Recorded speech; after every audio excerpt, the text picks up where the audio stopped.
বাসায় হঠাৎ করে মেহমান এলে মেহমানকে বসিয়ে রেখে খুব কম সময়ে সহজে যে কেউ বানিয়ে নিতে পারবে মজাদার এই ভাজা লাচ্চা সেমাই রেসিপি।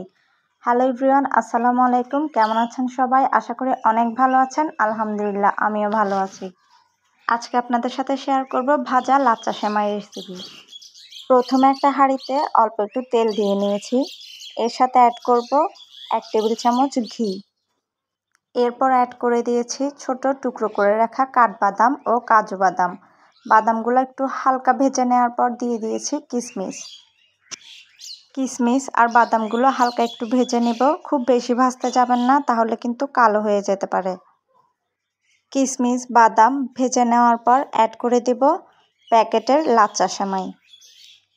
এখানে আমি 200 গ্রাম লাচ্চা সেমাই নিয়েছি।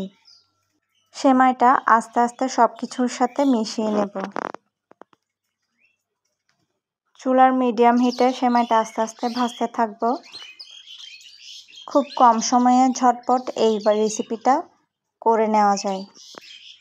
এভাবে সেমাই ভেজে রেখে আপনারা একটা এয়ারটাইট বক্সে সংরক্ষণ করতে পারবেন। ভাজতে ভাজতে দেখবেন সেমাইয়ের কালারটা আস্তে আস্তে একটু ব্রাউন হওয়া শুরু করবে।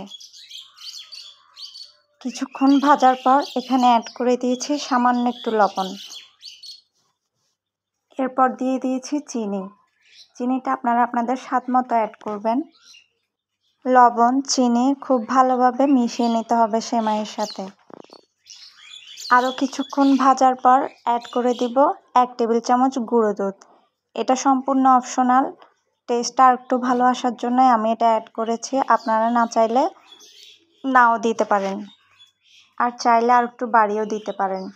এবার গুঁড়ো দুধটাও ভালোভাবে মিশিয়ে নিয়েছি। সবশেষে অ্যাড করে দিয়েছি অল্প একটু নারকেল কোড়ানো। এটাও সম্পূর্ণ অপশনাল, আপনারা চাইলে দিতেও পারেন, নাও দিতে পারেন। এবার নারকেলটাও খুব ভালোভাবে মিশিয়ে আরও কিছুক্ষণ ভেজে নেব। আপনারা কে কোথা থেকে ভিডিওটা দেখছেন কমেন্টে জানাতে ভুলবেন না। আস্তে আস্তে সেমাইটার কালার অনেকটাই চেঞ্জ হয়ে যাবে। খুব মচমচাও হয়, খেতে অনেক ভালো লাগে। হঠাৎ করে মেহমান আসলে মেহমানকে বসিয়ে রেখেই এই সেমাইটা তৈরি করে নেওয়া যায়। সেমাইটা তৈরি করতে দুধ জাল করার কোনো ঝামেলা থাকে না, তাই খুব সহজে খুব অল্প সময়ে তৈরি করে নেওয়া যায়। দেখুন কালারটা কতটা সুন্দর এসেছে। যারা এতক্ষণ আমার ভিডিওর সাথে ছিলেন সবাইকে অসংখ্য ধন্যবাদ। আল্লাহ হাফেজ।